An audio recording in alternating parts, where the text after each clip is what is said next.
Hello students, this is Sunil sir from Sardana tutorials. Welcome to all my students. चलिए, आज का जो हम लोग का पेपर का डिस्कशन होना है, ये एसएससी सीएचएसएल का पेपर है टियर 1 का, और इसकी डेट है 4 जुलाई 2019। 4 जुलाई 2019 को ये पेपर कंडक्ट हुआ था शिफ्ट सेकंड में। तो चलिए हम लोग आज इस पेपर का डिस्कशन करेंगे। देखते हैं पहला क्वेश्चन क्या है। पहला क्वेश्चन है, a number is increased by 30%, then decreased by 25%, and then further increased by 25%. Then what is the net increase or decrease percent in the number? एक संख्या में 30% की वृद्धि हुई, फिर 25% की कमी आई, फिर 25% की वृद्धि हुई। संख्या में कितने प्रतिशत की शुद्ध वृद्धि या कमी होगी? बहुत बढ़िया क्वेश्चन। चले देखते हैं। कोई नंबर थी और बोल रहा है उस नंबर को पहले 30% क्या किया गया, बढ़ाया गया, देन डिक्रीज्ड बाय 25%, इसके बाद 25% उसको कम किया गया, फिर जो नंबर आई उसको 25% बढ़ा दिया गया। तो कह रहा है what is the net increased और decreased percentage in profit number. तो लेट कर लेते हैं। जो हमारी नंबर थी बच्चों वो क्या थी? लेट नंबर जो हमारी थी वो क्या थी? एक्स। एक्स ले लो या 100 ले लो। नंबर हमारी क्या थी? 100। जो एक्चुअल नंबर हमारी थी वो क्या थी? 100 थी। 100 ये नंबर है, 130% बढ़ा दिया गया, 130/100 हो गया, फिर 25% कम कर दिया गया, 75/100 हो गया, फिर इसको 25% बढ़ा दिया गया, मीन्स 125/100 हो गया। अब सही है। क्यों? क्योंकि ये बोला गया है कि नंबर को पहले 30% बढ़ाया गया, फिर 25% कम किया गया, फिर 25% बढ़ा दिया गया। अब इसको सॉल्व करेंगे तो देखो 100 से ये 100 कैंसिल हो जाएगा, यहाँ पर आ जाएगा बच्चों 3, ये आ जाएगा 4, 25 से डिवाइड करेंगे तो ये आ जाएगा 5, ये आ जाएगा 4। इस तरीके से अगर हम सॉल्व करें तो ये आ जाएगा फाइनली 130 इंटू 3 5 जा 15 अपॉन 4 4 जा 16। मल्टीप्लाई करेंगे 15 0 0, 15 3 जा 45, 4 15 जा 15 एंड 4 19, 1950 अपॉन 16। डिवाइड करेंगे 16 1 जा 16, 3 35, 16 2 जा 32, 3 अप्रॉक्स 122% आ जाएगा। कितना आ जाएगा? अप्रॉक्स 122%। तो कितना बढ़ा? इनिशियल ये नंबर 100 थी, 100 से फाइनली कितना बन रही है? 122%। तो 22% अप्रॉक्स यहाँ पर क्या हो जाएगी? वृद्धि हो जाएगी। अप्रॉक्स 22% इंक्रीज, वृद्धि मीन्स इंक्रीमेंट। तो इस तरीके से इस क्वेश्चन का जो आंसर आएगा बच्चों वो आंसर क्या होगा? ऑप्शन नंबर बी, 22% का इंक्रीमेंट। लगभग 22% की क्या हो जाएगी? वृद्धि हो जाएगी। तो देखा आपने, ये था क्वेश्चन। क्या किया गया है? हमने लेट किया कि जो नंबर हमारी थी वो 100 थी, नंबर हमारी 100 थी, इसको पहले 30% बढ़ाया गया। किसी भी नंबर को 30% बढ़ाने का मतलब होता है 130% हो जाना। फिर कह रहा है 25% कम कर दिया गया, तो 25% कम करने का मतलब होता है 75% बचेगा। फिर कह रहा है 25% बढ़ाया गया, तो फिर से 125% हो जाएगा। सभी को इस तरीके से लिख कर फाइनली इसको सॉल्व कर लिया तो 122% अप्रॉक्स आ गया। 100 से 122 आ रहा है तो कितने परसेंट का ग्रोथ मिल रही, कितने परसेंट की बढ़ोतरी हो रही है? लगभग 22% की। तो इस क्वेश्चन का जो आंसर आएगा बच्चों क्या आ जाएगा? ऑप्शन नंबर बी, अप्रॉक्स 22% का नंबर में बढ़ोतरी हो जाएगी। और इसका सही जो आंसर होगा वो ऑप्शन नंबर बी होगा। चलिए बात करते हैं नेक्स्ट क्वेश्चन के। If a 10 digit number 1220x558y2 is divisible by 88, then the value of x plus Y. देखिए जो नंबर है हमारी 1220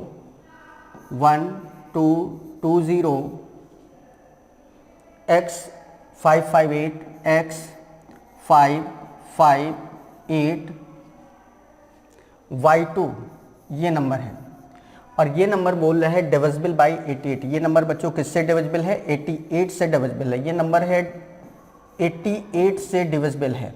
अगर ये नंबर 88 से डिविजिबल है तो जाहिर सी बात है कि ये नंबर 8 से और 11 से भी क्या होगी, एब्सोल्युटली डिविजिबल होगी, 8 से भी डिविजिबल होगी और 88 से 8 से डिविजिबल होगी और 11 से। क्यों? क्योंकि 88 के दोनों फैक्टर्स हैं, 8 भी उसका फैक्टर है, 11 भी फैक्टर है। तो अगर 88 से ये पूरी नंबर डिविजिबल है तो डेफिनेटली ये 8 से भी डिविजिबल होगी और 11 से भी डिविजिबल होगी। अब 8 से डिविजिबिलिटी की अगर बात करें तो 8 से डिविजिबिलिटी की अगर बात करें तो लास्ट 3 डिजिट लेंगे 8y2, 8y2।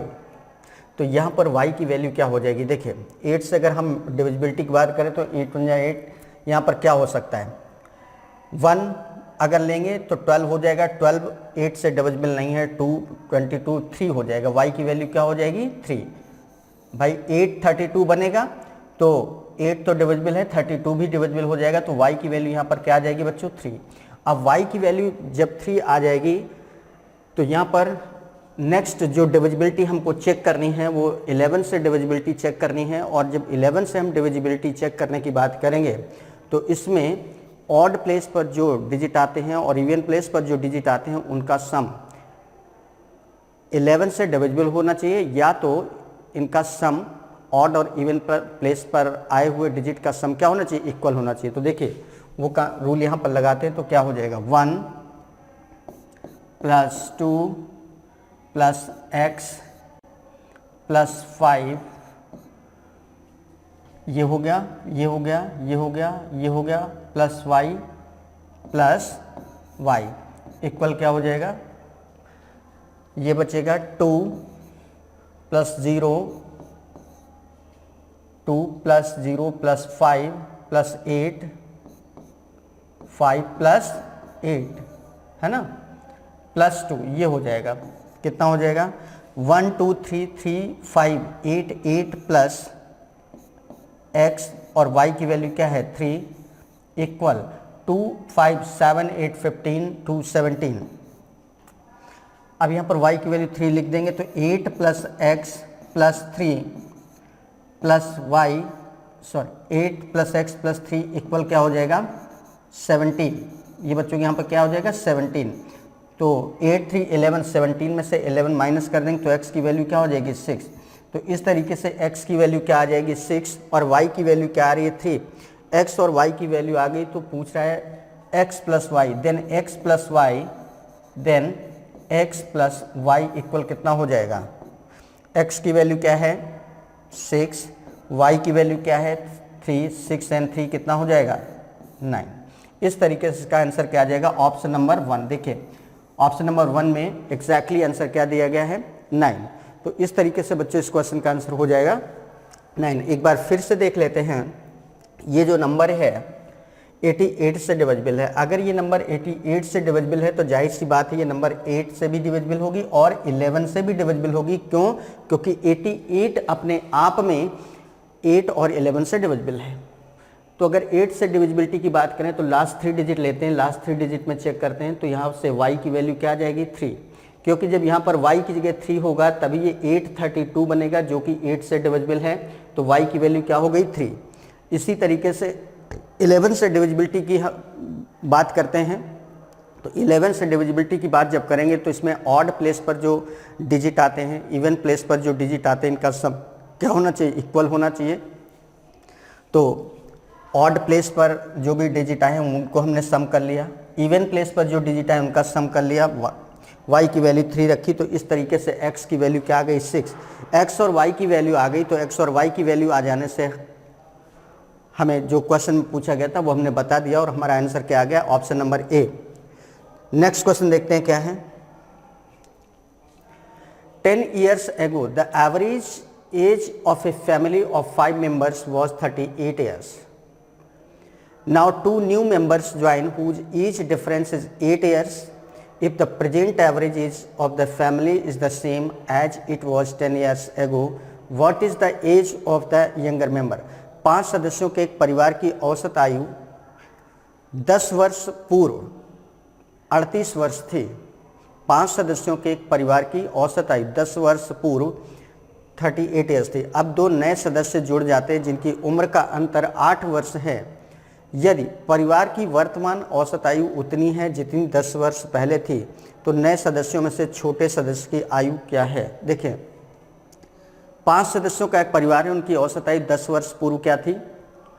38। तो 38 इंटू अगर हम 5 कर दें, 5 मेंबर्स थे, तो 38 इंटू 5 करेंगे, कितना आ जाएगा? 190 आ जाएगा। बच्चों, आज के 10 साल पहले इन पांचों सदस्यों की एज का जो सम था वो कितना था? 90। अब अगर हम प्रेजेंट की बात करें तो प्रेजेंट में इन पांचों सदस्यों की एज 10-10 साल बढ़ जाएगी। तो प्रेजेंट में एज 10 इंटू 5 50 बढ़ जाएगी। मीन्स प्रेजेंट में इनकी एज का सम क्या होगा? 190 प्लस 50 मीन्स 240 हो जाएगी। कितनी हो जाएगी? 240 ईयर्स। कह रहे हैं अब दो नए सदस्य जोड़ते हैं, अब मतलब प्रेजेंट में, जिनकी उम्र का अंतर 8 वर्ष है। मीन्स अगर एक की एज x है तो एक की एज क्या है? x plus 8। ये अगर x है तो इसकी x प्लस 8 या x माइनस 8 कुछ भी ले लो, अंतर लेना है तो प्लस भी कर सकते हैं, माइनस भी कर सकते हैं।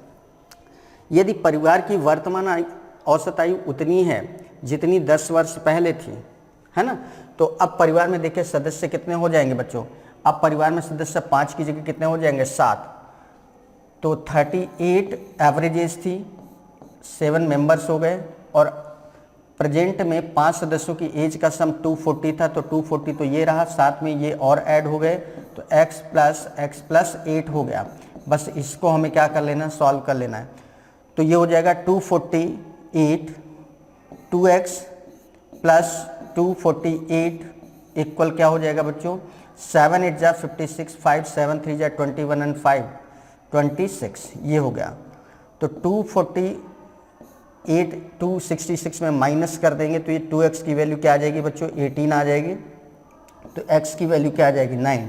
और x की वैल्यू अगर 9 आ गई तो कह रहा है तो नए सदस्यों में से छोटे सदस्य की आयु क्या है? 2 सदस्य थे, एक की आयु क्या थी? x वर्ष, दूसरे की x प्लस 8 वर्ष, तो इसमें से छोटा कौन है? x वाला। तो x की वैल्यू क्या आ गई? 9 ईयर्स। तो इस तरीके से यहाँ पर जो क्वेश्चन का आंसर आ गया बच्चों, क्या हो जाएगा? 9 ईयर्स। सही है ना? तो देखा आपने किस तरीके से यहाँ पर क्वेश्चन को सॉल्व किया गया है। फिर से एक बार समझ लेते हैं। 10 वर्ष पहले 5 सदस्यों की एवरेज एज 38 थी, तो 38 इंटू 5 कर देंगे तो इनकी एज का सम 190 आ गया।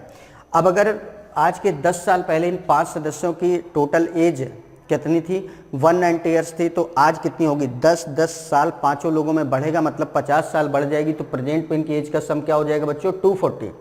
फिर अब दो नए सदस्य जुड़ जाते हैं जिनकी एज का डिफरेंस 8 ईयर्स था। अगर एक की एज x है तो दूसरे की एज x प्लस 8 ले ली, ये 2 सदस्य जुड़ गए तो 240, जो 5 सदस्यों की एज का सम था उसमें ये जुड़ गया, ये जुड़ गया, तो अब टोटल ये हो गया। बट अब फैमिली में मेंबर्स कितने हो गए? 7, तो उनकी टोटल एज क्या हो जाएगी? 38 इंटू 7, क्योंकि बोल रहा है अब जो सदस्यों का एवरेज एज आ रहा है वो वही है जितना 10 साल पहले थी। 10 साल पहले 38 थी, तो 38 इंटू क्या कर देंगे? 7 कर देंगे। इस तरीके से सॉल्व कर लिया तो x की वैल्यू आ गई, और x की वैल्यू क्या आ रही है? 9। और x ही क्या है? छोटे सदस्य की आयु है, तो छोटे सदस्य की आयु क्या आ जाएगी? 9 ईयर्स। चलिए बात करते हैं नेक्स्ट क्वेश्चन की। x minus 7 cube, x minus 7 cube plus x plus 8 cube, x plus 8 cube plus x plus 6 cube, x plus 6 cube equal क्या हो जाएगा? 3x minus 7, x minus 8, x plus 6, x plus 6। Clear है? तो यहाँ पर एक formula दिख रहा होगा बच्चों, a cube plus B cube plus C cube equal होता है 3abc के if a plus B plus C equal क्या हो? 0। यदि a plus B plus C equal 0 है तो a cube plus B cube plus C cube equal क्या होता है? 3abc। और यहाँ देखिए x माइनस 7 का क्यूब प्लस x प्लस 8 का क्यूब यहाँ पर क्या दिया है प्लस, यहाँ पर क्या दिया माइनस, या प्लस कर लो, प्लस करके चेक कर लेते हैं।